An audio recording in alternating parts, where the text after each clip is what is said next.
Hi everyone! Welcome back to my channel. I hope you guys are having a great day. I feel like every single time I make a video, I start by saying it's been a long time since I've seen you guys, because it has been every single time. But we're going to be changing that in 2020. I'm just putting it in the atmosphere because if I say it out loud, then it's something that I have to abide by. But I hope you guys had an awesome Christmas, Hanukkah, Kwanzaa, any winter holiday that you guys celebrate. I hope you guys had an awesome one, and I hope you guys are looking forward to 2020 because I sure am. I have some awesome creative ideas and some awesome projects that I'm working on, not just like for this channel, but in general. I'm really excited about 2020, and I'm hopeful for the things that it'll bring, and I'm just a very hopeful person for 2020, I guess. But I wanted to go ahead and start this even before New Year's. And basically I want to try out a different sort of video format. I asked in the last video what are some things that you all personally would like to see or any questions that you have, and I got some really good ones, and I also compiled some of my questions from my my other videos that I have. And basically I'm going to be testing out this format that I got from James Nord, who has like a little video series called A Drink with James, where he basically takes different questions that people ask, and then he gives his pretty honest opinions on whatever the topic is. So instead of A Drink with James, I'm going to be doing Tea with Bree, and that's what we're going to be doing. So I hope you guys enjoy this new style of video. Today I'm going to be drinking the White Christmas Tea by Stash because it is awesome and tastes like winter. Christmas was a few days ago, and it really didn't feel Christmassy this year, but we're going to roll with it anyway.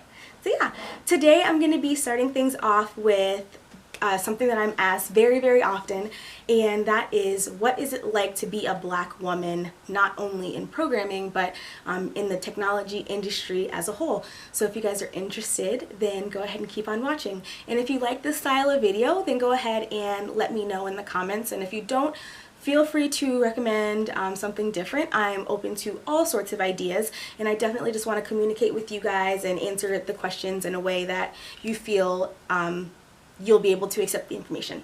So without further ado, let's go ahead and get into it.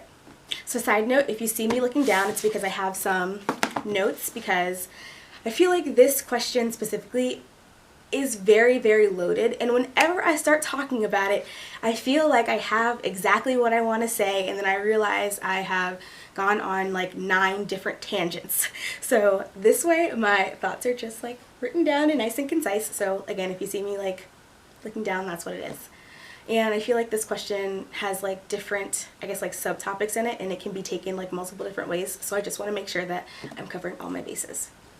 So before I get into what it's like to be a black woman in technology, I sort of just like want to talk about, I guess, what it means to me. This is something that I've known that I have wanted to do for a very long time. Like, if you've watched any of my other videos, then you know I was interested in technology from a pretty early age, and my parents are super amazing and supportive people that never taught me that there are boundaries or certain things that certain people can do based on their skin color or their gender. So anything that I wanted to do when I was a kid, they just sort of let me run with it. So I guess when I think about what is it like to be a black woman in technology, I think about like, what is it like to be in the technology industry as a whole, and I feel like it's super awesome. I love my job. I'm currently a UI developer with Infosys, and my current client is here in Philadelphia, and I'm really excited where I am. I love my team. I love the work that I do, and I feel like I'm making positive changes that not only help the client that I'm working for, but I'm also making changes on a product that millions of people use, which is really cool. And it's a really small team, so it definitely feels like everything that I do matters. I also love my job because I feel like as a black woman, I provide a different perspective and maybe have different ideas on things than some of my colleagues, because I am the only like black woman on my team, and I feel like diversity is the key, not just in technology, but diversity is definitely the key in all industries, because the best way to reach a group of people is to have representatives from that group of people on your side, on your team, working on whatever product it is that you're trying to create, because they're going to have that expert knowledge that you're trying to tap into. So I feel like if there was ever an opportunity where we were trying to specifically reach a demographic of women who are of color, I feel like I would be a great asset, and I could provide all kinds of different ideas when that opportunity arose. So yeah, I really, really like it, and I love to see other women and women of color in the space of technology, because I feel like it is currently dominated by men, and women have very awesome ideas, and we have a different way of looking at things and seeing things. And I feel like when you have those different ways of looking at things and you encompass them into your product, it creates an overall better user experience for everyone. So I guess the second part, and this is the more commonly thought about part, I guess, when you think about being a Black woman in technology, is, have I faced prejudice in the industry? And the answer is yes. And I don't think that that's different from a lot of industries. I feel like Black women specifically are a very, very small minority in technology. But again, I'm not comparing it to being a Black woman in any other industry where they're also a minority. It's just something that I've seen that I feel like should be changed. And I feel like sometimes that there are barriers as to like the reason that you don't see like a lot of Black women in technology. But I'm going to go ahead and get into those later. But for this part, yes, I definitely have, and I didn't start seeing that until I got to college. Like I said, my parents were always super supportive of everything that I wanted to do. So when I started programming in high school, I knew my professor, not my professor, I was in high school, he was just a teacher. I knew my teacher really, really well. I had him for like, I think 2 math classes before I even had him for like my first Java programming class. So he was awesome. The group of people that were in my grade, I guess, doing it, we were like a really, really small, pretty close group of people, I guess. But when I got to college, that is sort of where I started seeing things a little bit differently. And I think it all started when people would ask me, like, what's my major? And it would be like, software engineering. And they'd be like, oh, okay. That was the response that I sort of got sometimes. It was either that or people asking, oh, are you sure? I'm like, yeah, this is what I put, you know, a lot of my time and effort into learning. Why would I not be sure that this is what I want to do? But I feel like if my major had have been something else, like maybe hospitality or culinary, which was extremely popular at my school, Johnson & Wales, then nobody would have bat a lash at it, and it sort of would have just been like, oh, okay, yeah, like me too. I feel like that was more relatable to some people at my school. I feel like the other part of that was people asking me if I was actually interested in the topics that were being taught within the software engineering program, or if I did say that I was interested, people would like grill me on things. Like if I say that I like computers, clearly they'd be like, oh, what kind of computer do you have? What kind of processor do you have? What kind of all of this, and like hardware questions. And I'm not a hardware person. That's not really my forte. I like to program. So maybe I'm not an expert at all facets of a computer and all the things that go into it, but I felt like people judged me more on not knowing those particulars, and they use that to basically say that I'm not serious about what I wanted to learn and what I wanted to do.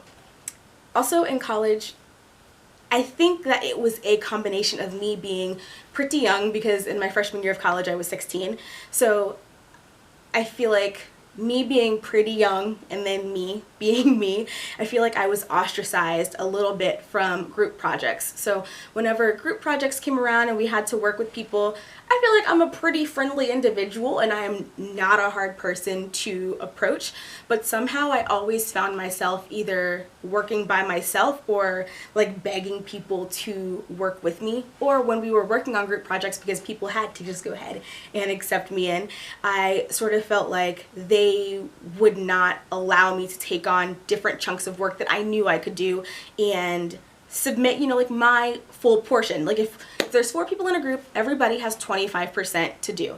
nobody should be doing more and nobody should be doing less. Nobody should have to pick up the slack. When I wanted to go ahead and do my portion of that work, a lot of times I felt like they gave me smaller tasks to do because they didn't have confidence that I could complete the work that I was doing, which was really frustrating. And that's one of my biggest regrets, I think, about like college in general. And I don't think that there's much that I could have done about that. Like I said, like I would always try to insert myself in the groups and insert myself like with the work, but it's just something that I look back on and it sort of makes me like cringe a little bit.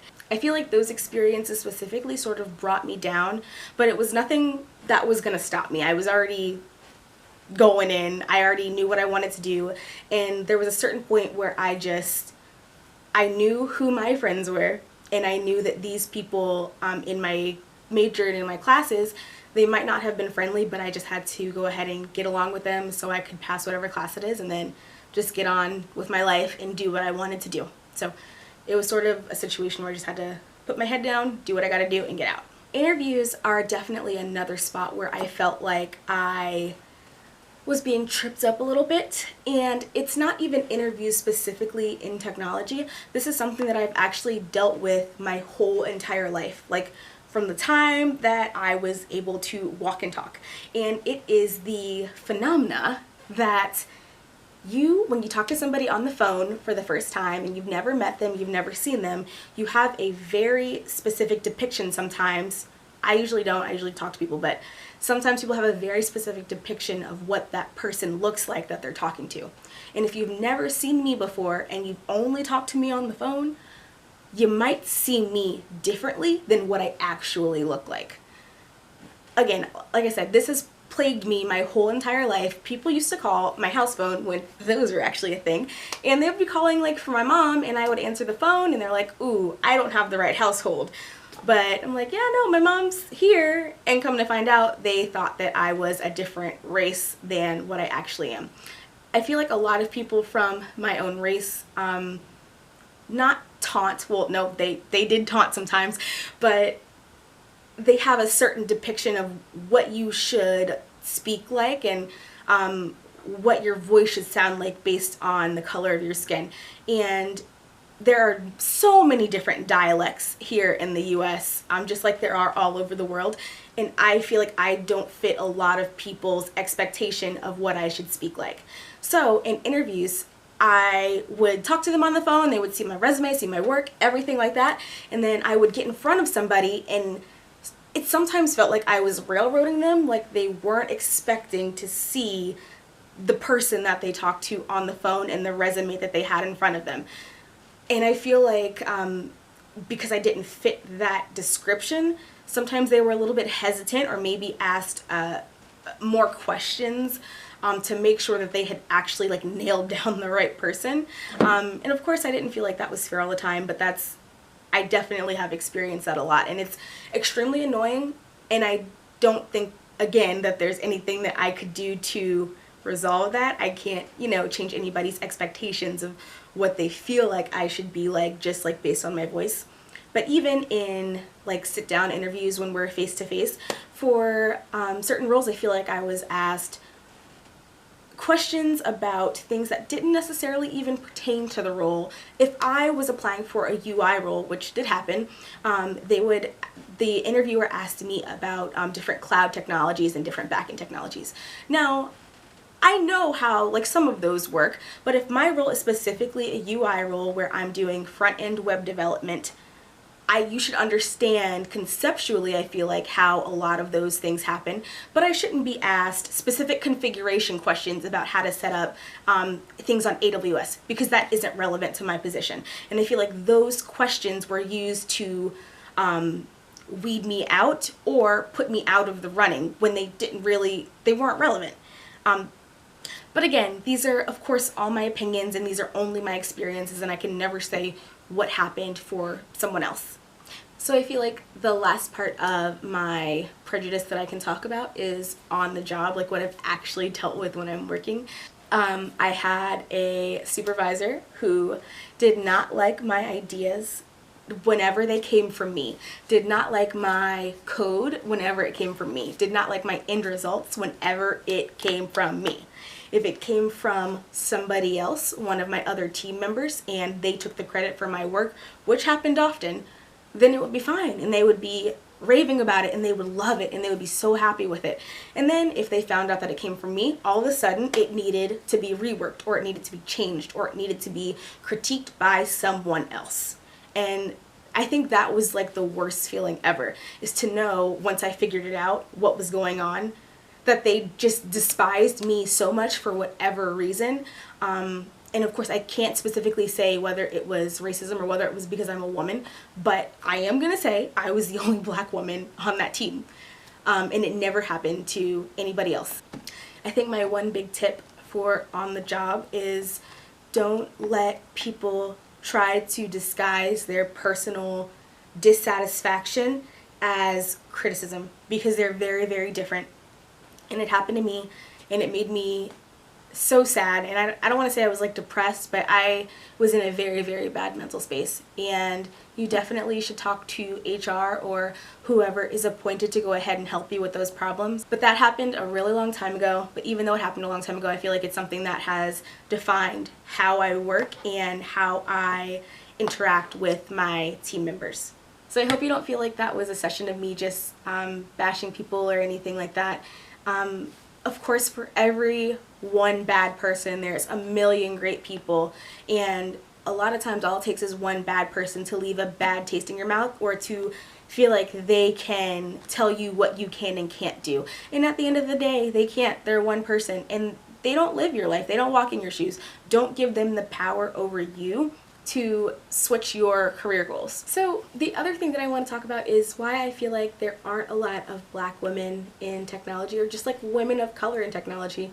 So the first thing, of course, I'm no expert at this. These are just my opinions, my guesses, just derived from my personal experiences and some things that I see going around in the world today. So the first thing is I feel like there's a lack of resources available to teach children you know, like programming, fundamentals, technology, everything like that. I was pretty lucky, and I ended up going to an elementary, middle school, and a high school where these, where technology was readily abundant and it was available, and when I wanted to learn about it, it was there and I had access to it. That's not the reality for a lot of children, and I feel like when kids are young, they are explorative. They want to ask all the questions. They want to know everything about everything. And I feel like that's the best time to teach them about technology, or to teach them anything really, because they're so interested in it and they want to be hands-on, and they just are so inquisitive and they want to do everything.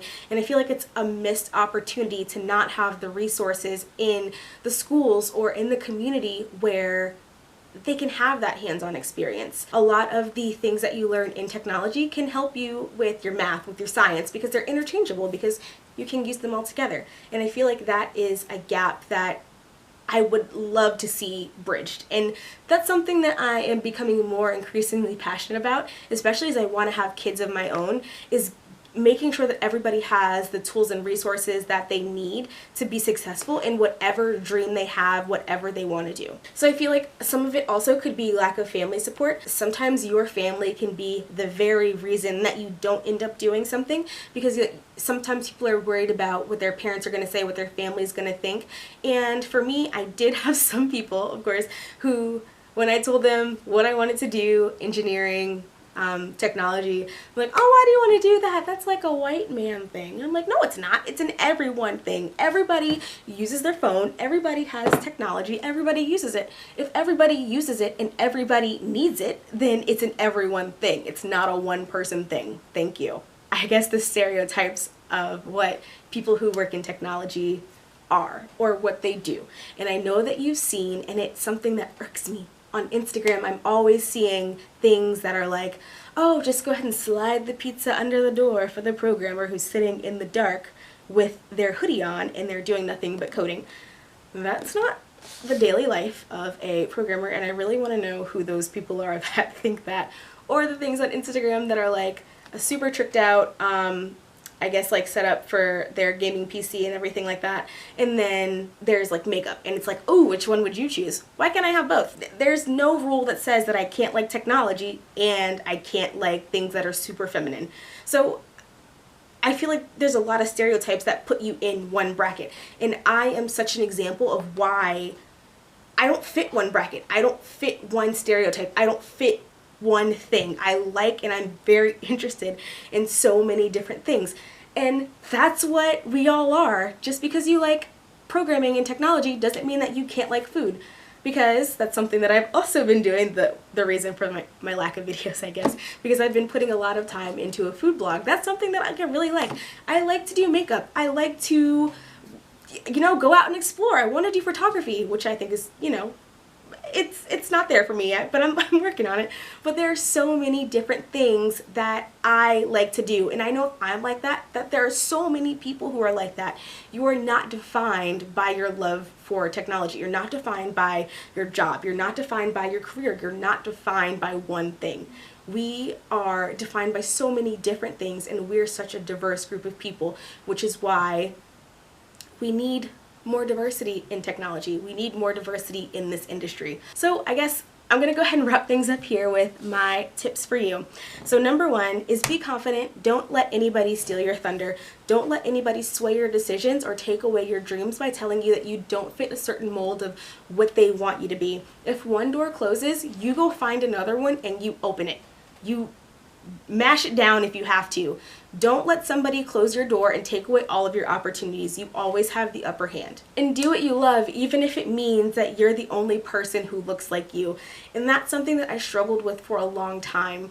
If you're the only black person, if you're the only person of your race, your color, that's okay. Do it anyway, because you're providing a different sense of ideas and a different brightness to that team, and they are lucky to have you. So I hope that you guys enjoyed this video. I hope it wasn't too long, but I feel like I've been talking for at least 30 minutes now. Thank you guys so very much for watching. If you like this video, make sure to like and subscribe, and I will see you guys in my next video.